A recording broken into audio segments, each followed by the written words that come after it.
우리 오늘은 옆 사람에게 한번 이렇게 인사하면 좋겠습니다. 축복하는 또 그렇게 되기를 원하는 그 염원의 마음을 담아서 옆 사람에게 모든 것을 다하여 하나님을 사랑합시다. 우리 그렇게 한번 권면하면 좋겠습니다. 네, 한 번만 더 축복하면서 고백하면 좋겠는데요. 주님의 사랑으로 사랑합니다. 우리 그렇게 한번 옆 사람에게 사랑의 고백을 하면 좋겠습니다. 네, 감사합니다. 우리가 지난주에 함께 말씀을 나누고 또 방금 고백했던 것처럼 하나님의 자녀들, 우리들, 바로 예수님의 제자들에게 하나님을 사랑하는 것, 또 이웃을 사랑하고 옆에 있는 형제, 자매를 사랑하는 것이 가장 중요하다는 것을 우리가 함께 말씀 통해 나누었습니다. 예수님께서도 지난 말씀을 통해서 모든 계명, 여러 계명이 있지만 그 중에서 이 두 가지 계명, 하나님을 사랑하고 이웃을 사랑하는 것보다 더 큰 계명이 없다, 그렇게 말씀해 주시는 것을 우리가 함께 나누었습니다. 그렇게 볼 때 우리 기독교의 신앙, 그 시작과 끝이 사랑이다, 그렇게 말해도 과언이 아닐 것 같습니다. 하나님께서 그 시작을 보더라도 주님의 그 크신 사랑으로 이 세상을 창조하셨습니다. 하나님의 사랑을 마음을 담아 하나님을 닮은 형상으로 우리 인간을 창조하셨습니다. 그럼에도 우리 인간은 하나님의 그 사랑을 저버리고 죄를 짓는 타락 가운데 범하였지만 그 인간조차도, 그 죄인들조차도 하나님께서 다시 사랑으로 품으시고 구원하시기 위하여서 사랑하시는 그의 독생자 예수님을 우리에게 보내주셨습니다. 예수님은 어떤가요? 예수님은 그 하나님을 사랑하시는 그 마음을 담아서 하나님의 뜻을 순종하고자 기꺼이 그 하늘 보좌를 버리시고 이 땅에 오신 분이 예수님이셨습니다. 또한 그 하나님을 사랑하는 것처럼 역시 우리를 사랑하여서 기꺼이 이 땅에서 십자가를 지신 것이 바로 우리가 믿는 예수님입니다. 이 하나님의 사랑, 이 예수님의 사랑을 받은 우리는 어떻게 해야 될까요? 그렇다면 우리가 지난주 나눴던 것처럼 우리는 날마다 하나님을 더 사랑하고 옆에 있는 형제 자매를 더 사랑하는 하나님의 가장 큰 계명, 가장 큰 뜻을 날마다 이루며 살아가는 것이 또한 우리가 되어야 할 것입니다.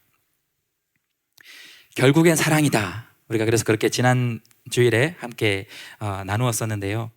한 주간 여러분 지난 말씀을 나누고 그 말씀을 또 어떻게 실천해 보셨나요? 한 주간 하나님을 사랑하기 위해서 어떤 일들을 좀 해보셨나요?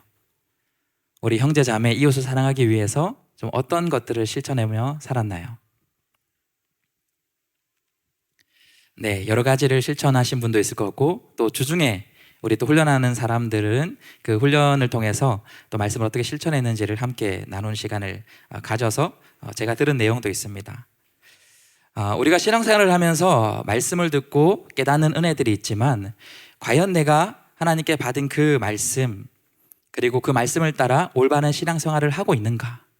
가장 중요한 이 계명조차 내가 한 주간 잘 지키며 살아가고 있는가? 내가 이렇게 오늘 드리는 예배가 합당한 예배인가? 내가 이번 주에 만난 사람들을 대했던 그 모습이 과연 합당한 예수님의 제자의 모습이었는가? 정말 그 사랑의 마음이 있었는가? 우리가 한번 돌아볼 필요가 있는 것 같습니다.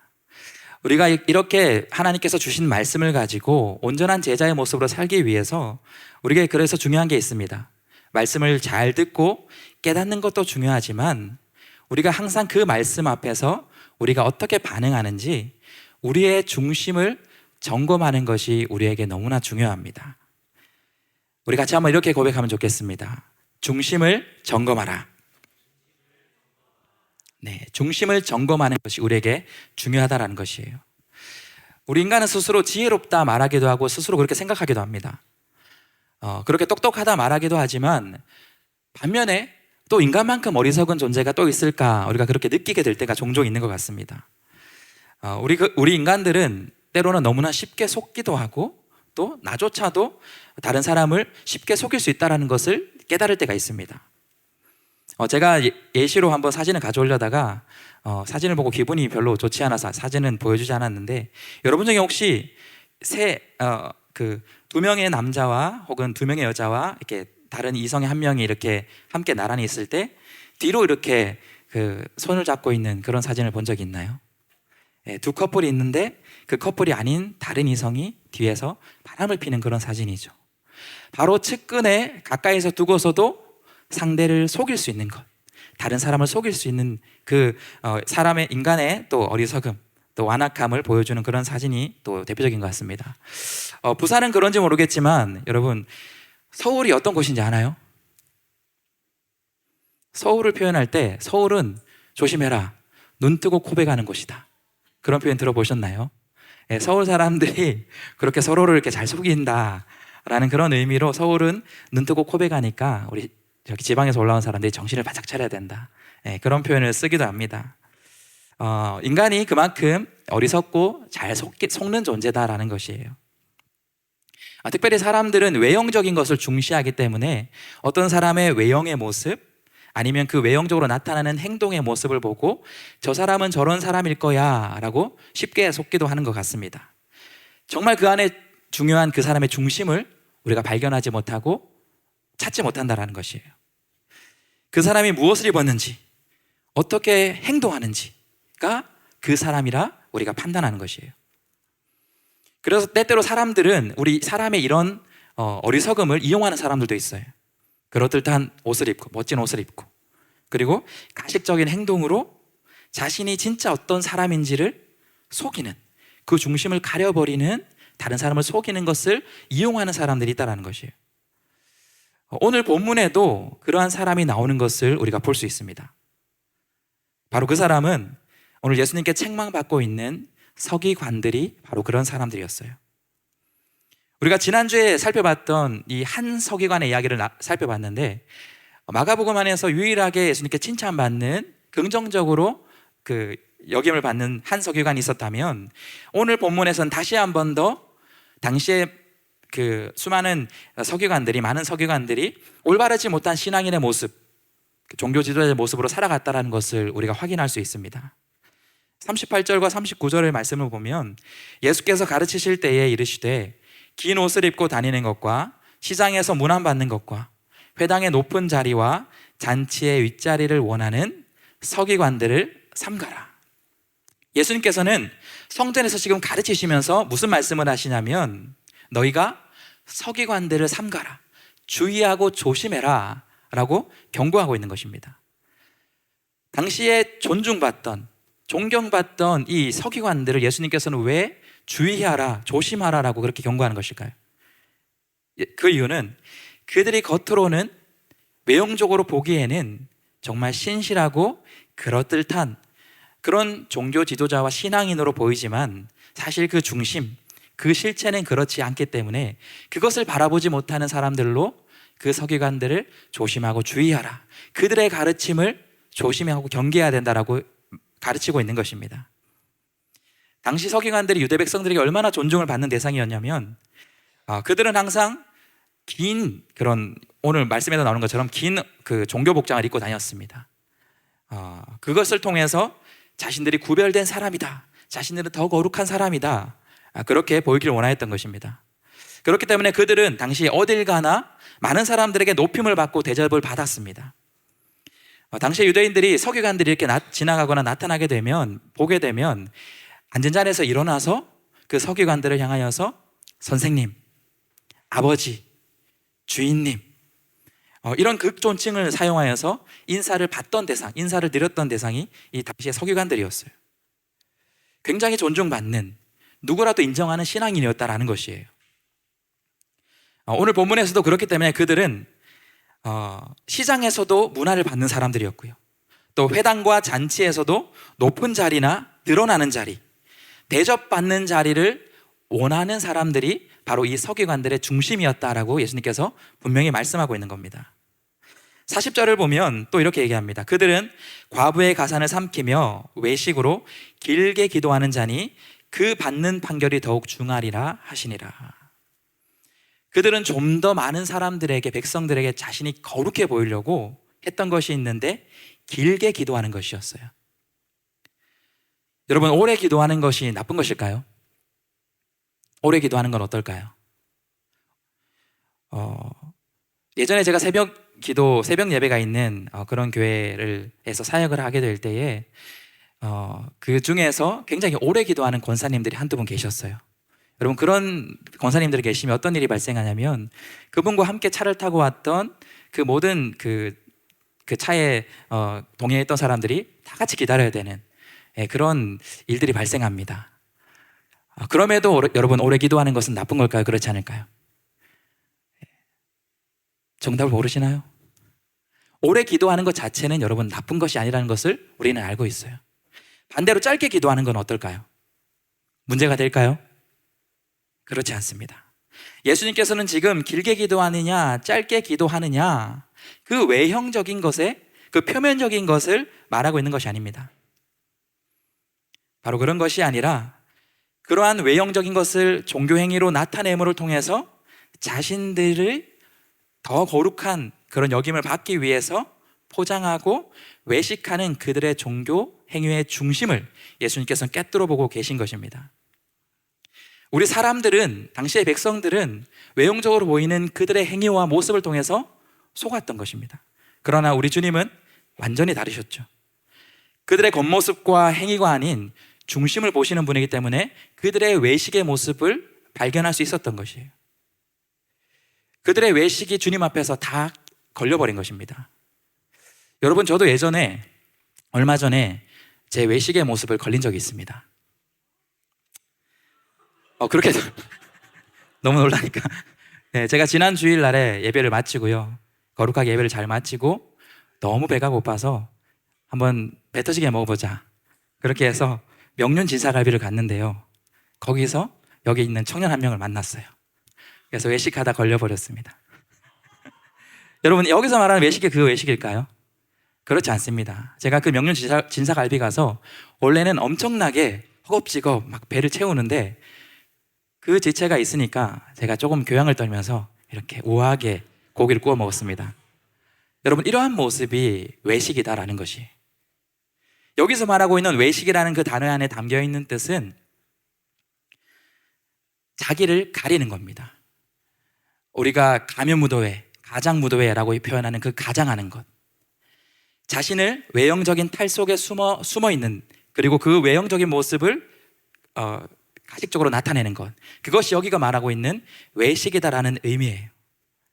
예수님께서는 이 서기관들의 외식을 지적하면서 이들이 바로 그 중심 안에서는 하나님을 존중하는, 또 율법을 정말 중심을 다시 지키는 그런 존재들이 아니라 바로 많은 백성들을 속이는 그런 외식하는 자들이다. 예수님께서 그들을 꿰뚫어 보시고 지금 말씀하고 계시는 것입니다. 그런데 여러분, 때때로 우리 안에서도 이러한 모습이 발견될 때가 있습니다. 우리 역시도 하나님을 우리가 정말 사랑하고 신실한 것처럼 사람을 속이려 할 때가 있다는 것이에요. 그래서 다른 사람들이 우리를, 저 사람은 정말 하나님을 사랑하는 사람이야, 정말 저 사람은 믿음이 좋은 사람이야, 그렇게 좋게 봐주고 속이려 할 때가 있다는 것입니다. 교회 올 때 말끔한 복장으로 오고, 섬김의 자리에서 열심히 봉사하고, 다른 사람을 대할 때 좋은 부드러운 말투를 하는 것들.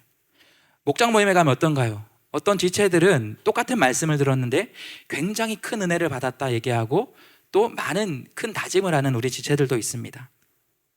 여러분, 그 자체가 잘못된 것은 아니지만 만약 그러한 우리의 외형적인 모습 속에서, 그러나 그 중심 안에서는 정말 하나님을 향한, 그 말씀을 향한, 주님을 향한 사랑을 향한 그 중심 없이 나아가는 우리의 모습이 있다면 우리 역시 오늘 책망받고 있는 이 서기관들과 같은 외식하는 자들이 될 수 있다는 것을 우리는 기억해야 됩니다.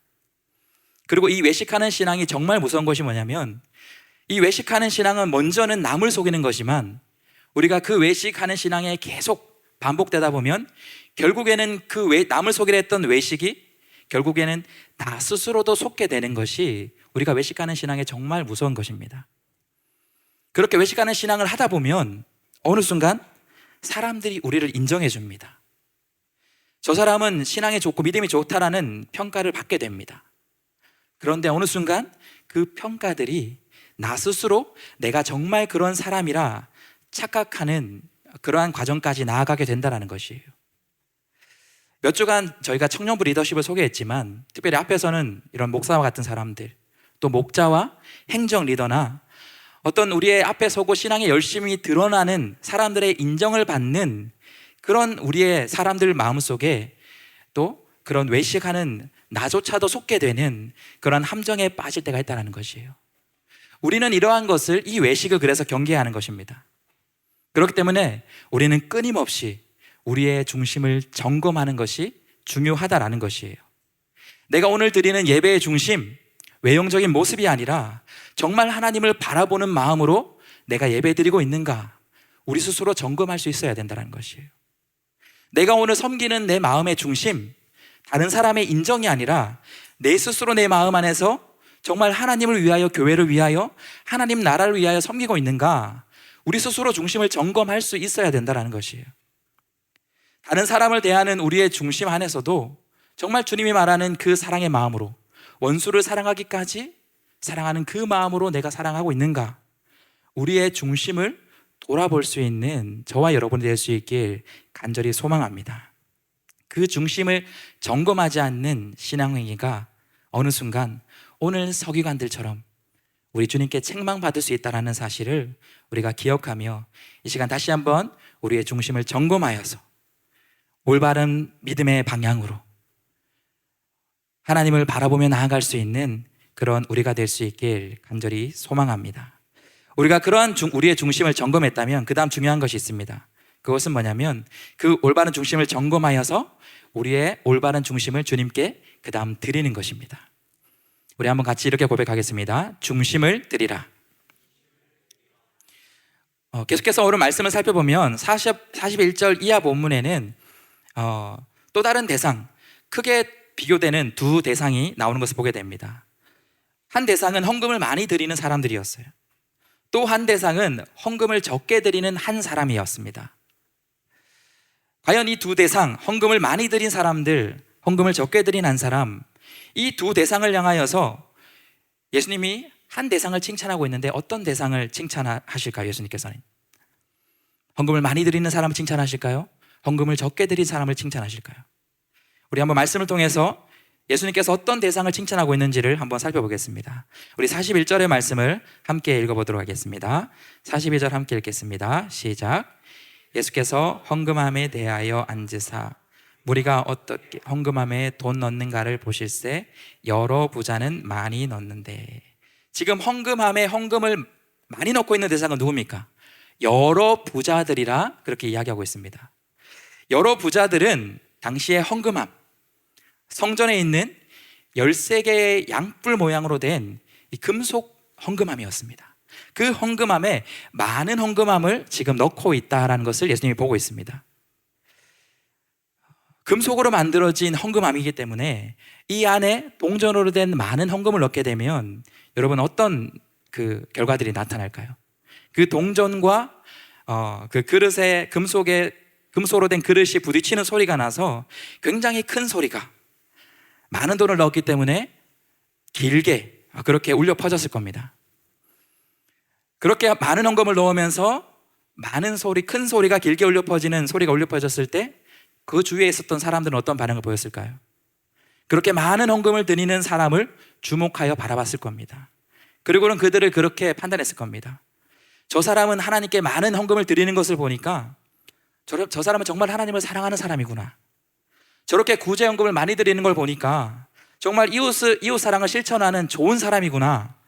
많은 사람들은 그 외형적인 모습을 보고 그 사람들을 인정해 줬을 거예요.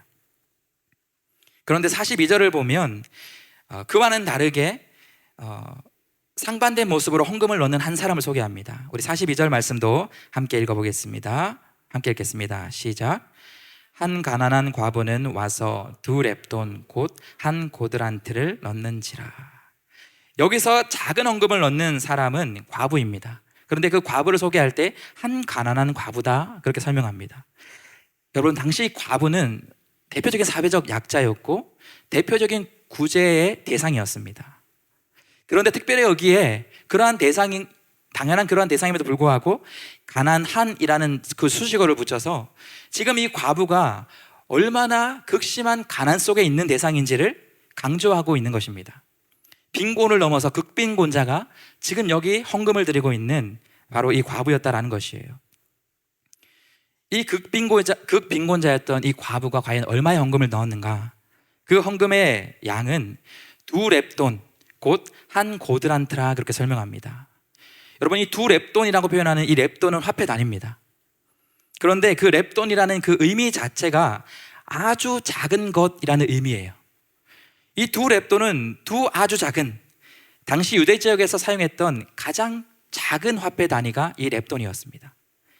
아주 작은, 가장 작은 그 2개의 동전을 지금 내고 있는 것이 이 과부의 헌금의 양이었습니다.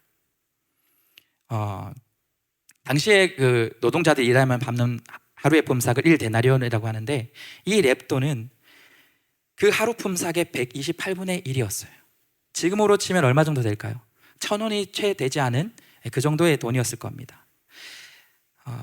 그런데 그 헌금이, 그 작은 2동전이 헌금함에 넣어지게 되면 어떠한 결과가 나타날까요? 부자와는 반대로 아주 작고 짧은, 땡그랑 들릴까 말까한 그런 헌금의 소리가 울려 퍼지고 이내 사라졌을 겁니다. 그렇기 때문에 이러한 과부, 그리고 이 과부가 드리는 이 헌금, 2렙돈의 헌금, 전혀 세상의 주목, 사람의 주목을 받지 못했을 거예요. 세상은 그 과부의 헌금을 향하여 그 누구도 칭찬하지 않았을 겁니다. 칭찬은커녕 누군가 받더라 하더라도 불쌍의 대상으로만 봤을 거예요.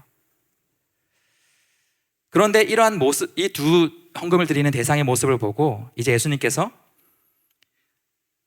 누가 칭찬받을 대상인지 그 결론을 내리십니다. 43절을 보면 예수님께서 제자들을 불러 모으세요. 그리고는 지금부터 하는 말씀이 정말 중요한 말씀임을 알려주시려고 제자들 불러 모으신 다음에 내가 진실로 너희에게 이른다 라고 얘기하면서 누가 정말 칭찬받을 그러한 대상인지를 소개합니다. 내가 진실로 너에게 이르노니 이 가난한 과부는 헌금함에 넣는 모든 사람보다 많이 넣었다. 예수님께서 지금 누구를 칭찬하고 있는 거죠? 많이 넣은 사람을 칭찬하고 있어요. 그런데 그 많이 넣은 대상이 누군가요? 칭찬받는 대상이 과부라는 것이에요. 예수님께서는 지금 이 과부가 드린 것이 우리 사람의 눈으로 보기에는 가장 적은 금액 같았지만 가장 많은, 이 중에서 가장 많은 헌금을 드린 것이 과부라 그렇게 평가하고 있다는 것이에요. 우리가 이것을 통해서 알 수 있는 것이 우리가 생각하는 양의 많고 적음이 예수님께서 칭찬하는 것의 핵심이 아니다라는 것을 우리가 알 수 있습니다. 그리고 44절을 이어서 보면 그들은 다 그 풍족한 중에서 넣었거니와 이 과부는 그 가난한 중에서도 자기의 모든 소유 곧 생활비 전부를 넣었느니라 하시니라. 우리가 이 말씀을 또 잘못 오해해서 풍족한 중에 부자는 일부를 드렸고 과부는 작은 중에 전부를 넣었기 때문에 그 비율상 더 많이 드렸기 때문에 이 과부를 칭찬하는 것이다. 우리가 그 비율로도 이 말씀을 바라보아서는 온전한 해석을 할 수 없습니다. 우리가 앞선 문맥과 함께 이 본문을 해석하는 것이 중요합니다. 이 과부와 대조되고 있는 대상은 누굽니까? 우리가 앞서 살펴봤던 그 외식하는 행위를 하고 있는 서기관들, 그리고 또한 외식하여서 헌금하고 있는 부자와 지금 과부가 비교 대상이 되고 있다는 것이에요. 그렇기 때문에 예수님은 외식하는 행위, 외식을 많이 하는 드러난 그런 가짜 드림을 하고 있는 그 사람이 아니라 바로 그 중심 안에서 작지만 그 중심 안에 하나님께 감사하고 또 하나님을 사랑하는 그 마음을 담아 자신의 전부를 드릴 수 있었던 그 과부의 중심을 바라보시고 예수님은 지금 칭찬하고 있다는 것이에요. 44절에 보면 그녀는 자기의 모든 소유를 드렸다 그렇게 이야기합니다. 이것은 그의 생활비 전부였다라고 표현합니다. 여기서 말하고 있는 생활비라는 그 단어 비오스는 생활비라는 의미도 있지만 동시에 생명이라는 의미를 담고 있어요. 그녀가 지금 드리는 이 헌금이 자기의 모든 소유임과 동시에 자기의 생명까지 드리는 마음으로 예수님께 드리고 있는 것이 이 과부의 헌금하는 드리는 모습이었다라는 것이에요. 과부의 이 모습이 우리가 앞선 예수님께서 말씀하신 한 말씀을 떠올리게 합니다. 바로 우리가 지난주에 말씀을 나누었던 12장 30절의 말씀입니다. 우리 이 말씀을 같이 한번 읽어보겠습니다. 함께 읽겠습니다. 시작. 30절 말씀 혹시 있을까요? 제가 읽도록 하겠습니다. 여러분 혹시 암송하는 사람들 있으면 같이 하셔도 됩니다. 중요한 말씀이죠. 내 마음을 다하고 목숨을 다하고 뜻을 다하고 힘을 다하여 주 너희 하나님을 사랑하라 하신 것이요.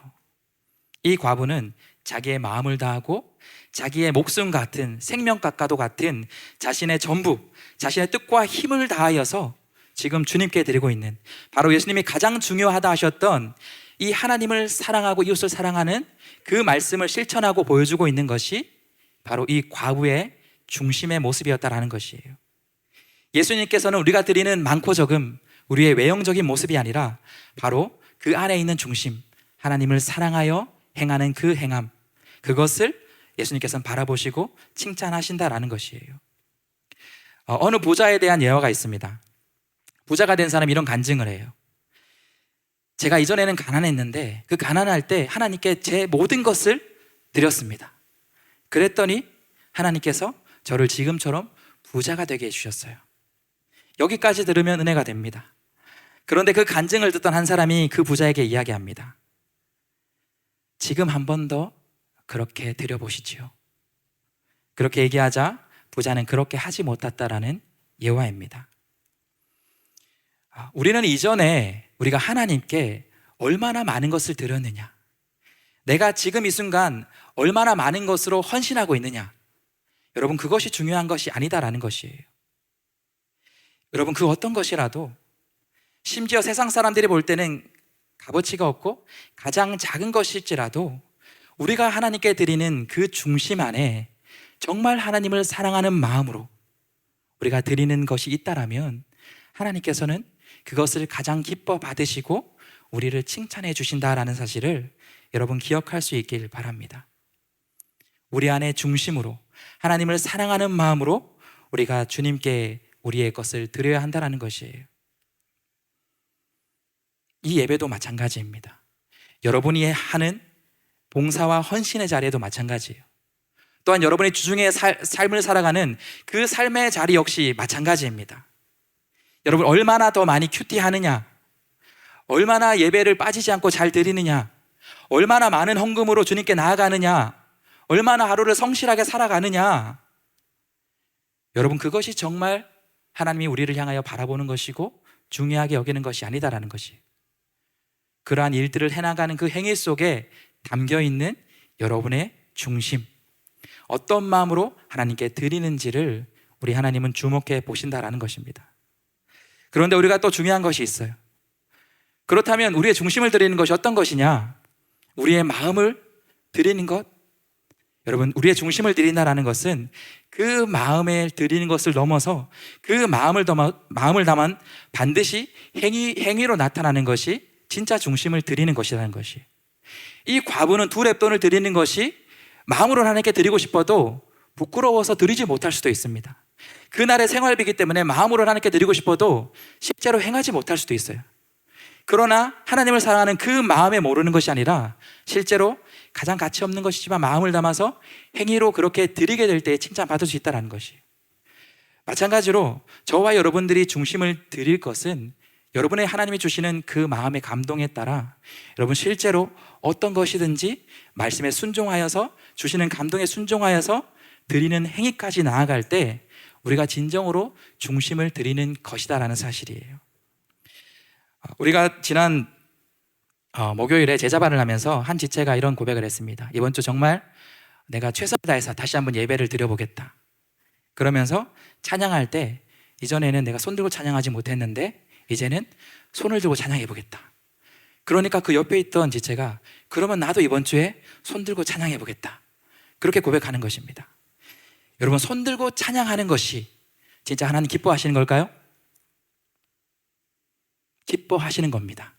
그 안에 하나님을 사랑하고 경배하는 마음을 담아 손을 든다면. 그런데 여러분 하나님을 사랑하는 마음이 있다라고 하면서 정말 하나님을 더 경배하고 싶은 마음이 있으면서도 그 기쁨으로 박수로 찬양하지 못하고 다른 사람을 의식하여 손들지 못하는 것은 어떨까요? 그것은 정말 그 중심 안에 하나님을 사랑하거나 경외하는 것이 없게 되는 것일 수 있다는 것을 우리 청년들이 기억했으면 좋겠습니다. 진짜 하나님께 중심을 드리고 싶다 하면 하나님을 사랑하는 그 마음을 마음껏 담아서 찬양하고 예배하고 삶의 고백으로 드릴 수 있는 우리가 되어야 한다는 것이에요. 제가 마지막으로 세비시 예화를 하고 마치려고 합니다. 요즘에 제가 집에 가는 것이 그렇게 기대될 수 없습니다. 왜냐하면 집에 가서 제가 도어락을 띠띠띠띠 열고 문을 들어가자마자 한 소리가 들립니다. 아빠! 그러면서 발자국 뛰는 소리가 들려요. 그리고는 중문을 벌컥 엽니다. 바로 저희 아들 세빗이에요. 아빠가 오기를 기다리고 그렇게 뛰어서 맞이해 주는 거예요. 그리고는 아빠에게 빨리 와보라고, 그리고 어떨 때는 눈을 감고 오라고 합니다. 제가 실눈을 뜨고 이렇게 가요. 그리고 이제 눈을 뜨라고 뜨면은 그 아이가 주머니에서 손을 끝까지 집어넣어서 계속해서 그 안에서 뭘 긁어내요. 가지고 와요. 안까지 파고 끝까지 파서 딱 꺼내는 것은 뭘까요? 두 손 가득 사탕과 비타민이에요. 자기가 어디서 받은 것을 주머니에 넣어뒀다가 아빠가 올 때까지 기다렸다가 아빠가 오자 그것을 끝까지 두 손 가득히 들고 와서 이것을 아빠에게 다 주는 거예요. 그 아이에게는 굉장히 소중한 겁니다. 그 아이의 전부라고 할 수도 있는 거예요. 하나도 남김없이 아빠에게 다 내보이면서 아빠 이거 먹어. 그런데 여러분, 그것이, 그 사탕이 저희가 의미가 있을까요? 제가 사탕 먹을 나이는 지났기 때문에 그 사탕이 의미가 없습니다. 그런데 그 사탕이 세상의 그 어떤 것보다도 저에게도 가치가 있게 다가오는 것이에요. 왜 그럴까요? 그렇죠. 그 사탕 안에 담겨있는 세비시의 그 사랑의 마음을 제가 알기 때문에, 그 중심의 마음을 알기 때문에 그 중심을 저는 가장 기쁘게 받을 수 있다는 것이에요. 하나님이 여러분에게 주신, 여러분이 하나님께 마땅히 돌려야 될